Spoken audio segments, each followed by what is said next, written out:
Hello guys, कैसे हैं आप सभी लोग। उम्मीद करते सब बढ़िया ही होंगे। तो फिर से स्वागत करते हैं अपने ही चैनल में। तो आज जानेंगे भारत की कंकालों वाली झील का रहस्य क्या है, जो कि जानेंगे इस वीडियो में। तो ज्यादा टाइम न लेते हुए वीडियो को स्टार्ट करते हैं। भारत के हिस्से में आने वाली हिमालय क्षेत्र की बर्फीली चोटियों के बीच स्थित रूपकुंड झील में एक अरसे से इंसानी हड्डियां बिखरी है। रूपकुंड यानी झील समुद्र तल से करीब 16,500 फीट यानी 5,029 मीटर की ऊंचाई पर मौजूद है। यह झील हिमालय की 3 चोटियां जिन्होंने त्रिशूल जैसी दिखने के कारण त्रिशूल के नाम से जाना जाता है के बीच स्थित है। त्रिशूल को भारत की सबसे ऊंची पर्वत चोटियों में गिना जाता है, जो कि उत्तराखंड के कुमाऊं क्षेत्र में स्थित है। आधी सदी से अनसुलझी है पहेलियां और रूपकुंड झील को कंकालों की झील कहा ही जाता है। यह इंसानी हड्डियां जहां तहां बर्फ में दबी हुई है। साल 1942 में एक ब्रिटिश फॉरेस्ट रेंजर ने गश्त के दौरान इसी झील की खोज की थी। तकरीबन आधी सदी से मान वैज्ञानिक और वैज्ञानिक इन कंकालों का अध्ययन कर रहे हैं। वही बड़ी संख्या में पर्यटक यहाँ आते हैं और यह झील उनकी जिज्ञासा का कारण बनी हुई है। साल के ज्यादातर वक्त तक इस झील का पानी जमा रहता है, लेकिन मौसम के हिसाब से यह झील आकार में घटती रहती है, यानी घटती रहती है, बढ़ती रहती है। जब झील पर जर्म बर्फ पिघल जाती है तब यह इंसानी कंकाल दिखाई देने लगते हैं। की बार तो इन हड्डियों के साथ पूरे इंसानी अंग भी होते हैं, जैसे कि शरीर को अच्छी तरह से संरक्षित किया गया हो। अब तक यह 1600 से 800 लोगों के कंकाल पाए गए हैं। पर्यटन को बढ़ावा देने के लिए उत्तराखंड की सरकार इसे रहस्यमय झील के तौर पर बताती है। गुजरी आधी सदी से ज्यादा वर्ष से वैज्ञानिक ने इस झील में पड़े कंकालों का अध्ययन किया है और की अनसुलझी पहेलियों को सुलझाने की कोशिश की है। उनके सामने की सवाल थे, लन या कंकाल किन लोगों के हैं, इन लोगों की मौत कैसे हुई, यह लोग कहां से यहाँ आए थे। इन मानव कंकालों को लेकर एक पुरानी कहानी यह बताई जाती है कि यह कंकाल एक भारतीय राजा, उनकी पत्नी और उनके सेवकों के है। 870 साल पहले यह सभी लोग एक बर्फीली तूफान का शिकार हो गए थे और यही दफन हो गए थे।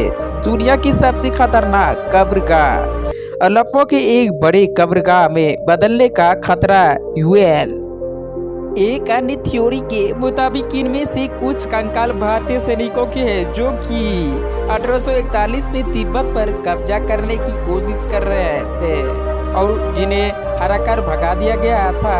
इनमें से 70 से ज्यादा सैनिकों को हिमालय की पहाड़ियों से होते हुए वापस लौटना पड़ा और रास्ते में उनकी मौत हो गई। एक अन्य कहानी के अनुसार माना जाता है कि यह एक कब्रगाह हो सकती है जहाँ किसी महामारी के शिकार लोगों को दफनाया गया होगा। इन इलाकों के गाँव में एक प्रचलित लोकगीत गाया जाता है। इसमें बताया जाता है कि कैसे यह पूजी जाने वाली नंदा देवी ने एक लोहे जैसा सख्त तूफान खड़ा किया, जिसके कारण झील पार करने वालों की मौत हो गई और वे वही झील में समा गए। भारत का दूसरी सबसे ऊंची चोटी नंदा देवी है, जिसका नाम इन्हीं देवी के नाम पर रखा गया है। चोनो, बील और की सिर को वाले जानवरों का सर। आखिर ब्रिटेन की ब्रिस्टल में क्यों है राजा राम मोहन राय की कब्र, तो जान लेते इसके बारे में। महिलाओं की कंकाल भी मौजूद है। कंकालों को लेकर किए गए शुरुआती अध्ययनों से पता चला है कि यह मरने वाले अधिकतर लोगों की ऊंचाई सामान्य से अधिक थी। इनमें से ज्यादातर मध्यम आयु वर्ग के थे, जिनकी उम्र 35 से 40 साल के बीच रही होगी। इनमें उम्र दराज महिलाओं को भी कंकाल है, लेकिन बच्चों का कोई भी कंकाल नहीं है। इन सभी का स्वास्थ्य अच्छा रहा होगा। साथ ही आमतौर पर यह माना जाता है कि यह कंकाल एक ही समूह के लोगों के हैं, जो कि 9वीं सदी के दौरान किसी अचानक आई किसी आपदा के दौरान मारे गए थे। कहा है ईसा मसीह का जादुई प्याला। वह देश जहाँ के लोग कम बोलना पसंद करते हैं। हालिया अध्ययन से सामने आई नई जानकारी।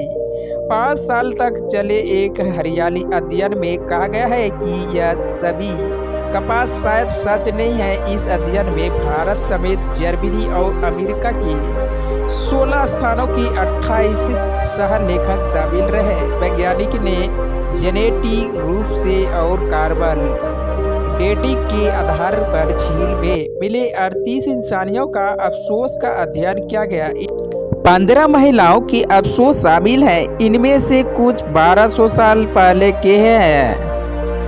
अध्ययनकर्ताओं ने पाया है कि मरे हुए लोग जेनेटिक रूप से अलग अलग हैं और उनकी मौतों के बीच में 1000 साल तक का अंतर है।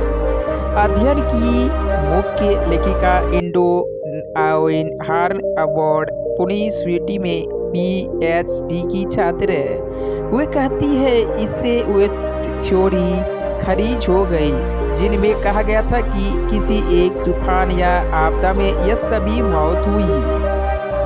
वे कहती है अभी भी यह साफ नहीं है कि रूपकुंड झील में आखिर क्या हुआ था, लेकिन हम यह बात जरूर कह सकते हैं कि यह सभी मौतों किसी एक घटना में नहीं हुई है। क्या यूरोप के लोग भी थे ये वहाँ? इसमें भी ज़्यादा दिलचस्प यह है कि जेनेटिक स्टडी से पता चला है कि यह लोग अलग अलग मूल के थे। मसलन इसमें एक समूह के लोगों के जेनेटिक्स मौजूद वक्त में दक्षिण एशिया में रहने वाले लोगों जैसे ही है, जबकि दूसरे समूह के लोग के जेनेटिक्स मौजूद वक्त के यूरोप के लोग से मिलते जुलते हैं। खास तौर पर यह यूनान के द्वीप क्रीट में रहने वाले लोगों जैसे है। साथ ही दक्षिण एशिया से आने वाले लोग भी एक ही आबादी का हिस्सा नहीं लगते। हार निकालती है जेनेटिक्स के आधार पर इनमें से कुछ इसे उप महाद्वीप के उत्तरी हिस्से के लोगों से मिलते जुलते हैं, जबकि अन्य दक्षिण हिस्से में बसे समूह से मिलते जुलते हैं। तो ऐसे में क्या अलग अलग समूहों के लोग कुछ 100 वर्ष के अंतराल पर छोटे पत्थरों में जनतों में इसी झील के दौर पर गए थे? क्या इनमें से कुछ किसी एक घटना में मारे गए? यह झील किसी ट्रेन रूट पर नहीं पड़ती है, यानी व्यापार के लिए इस्तेमाल किए जाने वाले रास्तों का हिस्सा नहीं थी। इस जगह पर ना तो की हथियार मिले और ना ही व्यापार का कोई सामान ही मिला है। जेनेटिक अध्ययनों से इनमें से किसी में प्राचीन बैक्टीरियल जीवाणु का भी पता नहीं चला, जिससे यह माना जा सके कि किसी खास बीमारी की वजह से यह लोग मारे गए थे। काले जादू से 1500 करोड़ का चूना लगाने वाला नटवरलाल स्वीडन कैसे बन गया जिहाद का निर्यात? झील के रास्ते में पड़ने वाले एक तीर्थ स्थल से शायद इसका बात स्पष्टीकरण मिलता है कि लोग आखिर इस इलाके की यात्रा पर क्यों आए होंगे। अध्ययनों को माने तो 19वीं सदी के आखिर तक इस इलाके में तीर्थ यात्रा की कोई पुख्ता प्रमाण नहीं मिलते हैं, लेकिन 8वीं और 10वीं सदी के स्थानीय मंदिरों में मिलते शिलालेख इशारा करते हैं कि यह उस दौर में लोग तीर्थ यात्रा पर पाया जाता करते थे। ऐसे में वैज्ञानिकों का मानना है कि इस जगह पर कुछ कंकाल उन लोगों के हो सकते हैं जिनकी मौत किसी तीर्थ यात्रा के दौरान हुई होगी, लेकिन पूर्व भूमध्य सागरीय इलाके के लोग भारत के हिमालय की इन ऊंची पहाड़ियों पर मौजूद झील पर क्या करने गए थे। इस बात की उम्मीद कम जान पड़ती है कि यूरोप के लोग इतना लंबा सफर तय करके एक हिंदू तीर्थ यात्रा में हिस्सा लेने के लिए रूपकुंड पहुंचे होंगे। तो क्या यह हो सकता है कि पूर्व भूमध्य सागरीय पूर्वजों की जेनेटिक रूप से अलग आबादी पीढ़ियों से इस इलाके में रह रही है। हारनी कहती है हम अभी भी इन सब सवालों का जवाब ढूंढने की कोशिश कर रहे हैं, यानी कोई सवाल का जवाब अभी भी पूरा नहीं मिल सके। तो फ्रेंड्स आज के लिए इतना ही इस वीडियो में, तो फिर मिलते हैं नेक्स्ट वीडियो में। तो बाय बाय। तो हमारे चैनल पे नए हैं तो चैनल को सब्सक्राइब भी कर दीजिए और वीडियो को भी लाइक करते जाइए।